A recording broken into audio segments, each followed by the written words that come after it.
আমি viral baby আমি viral baby রে। একাধিক নায়িকার সঙ্গে প্রেমের গুঞ্জন, অবশেষে মুখ খুললেন রাজ। ঢালিউডের এই জনপ্রিয় অভিনেতাকে ঘিরে অনেক দিন ধরেই বিভিন্ন নায়িকার সঙ্গে সম্পর্কের গুঞ্জন শোনা যাচ্ছিল।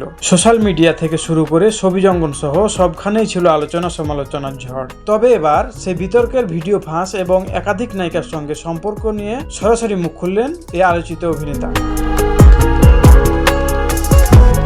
তিনি জানান, আমার ব্যক্তিগত জীবন নিয়ে যেসব কথা বলা হচ্ছে তার বেশিরভাগই ভিত্তিহীন। কাজের সূত্রে অনেক নায়িকার সঙ্গে আমার বন্ধুত্ব আছে, কিন্তু সেটাকে প্রেম বলে চালিয়ে দেওয়া ঠিক না। রাজ আরো বলেন, আমি এখন পুরোপুরি ক্যারিয়ারে ফোকাস করছি। গুজব ছড়িয়ে বিভ্রান্ত না হওয়ার জন্য সবার প্রতি অনুরোধ। তার এই বক্তব্যের পর ভক্তদের মধ্যে কিছুটা স্বস্তি ফিরেছে, তবে গুঞ্জন পুরোপুরি থামেনি এখনো। সংবাদ মাধ্যমে দেয় এক সাক্ষাৎকারে উপস্থাপক সরাসরি রাজের দিকে নাফিসা তুসি, তানজিন তিশা, সুনেরা, শিরিন শিলা, বিদ্যাসিনা মিম এবং বুবলির মতো তারকাদের নাম ছুড়ে দেন। এতগুলো নাম শুনে রীতিমতো অবাক হয়ে রাজ হাসতে হাসতে সরাসরি বলেন, কোনো মানুষের পক্ষে একসঙ্গে এতগুলো সম্পর্ক বয়ে বেড়ানো একেবারে অসম্ভব। তিনি জানান, এই নায়িকাদের সঙ্গে তিনি বেড়ে উঠেছেন এবং তারা সবাই তার সাথে খুব ভালো বন্ধু।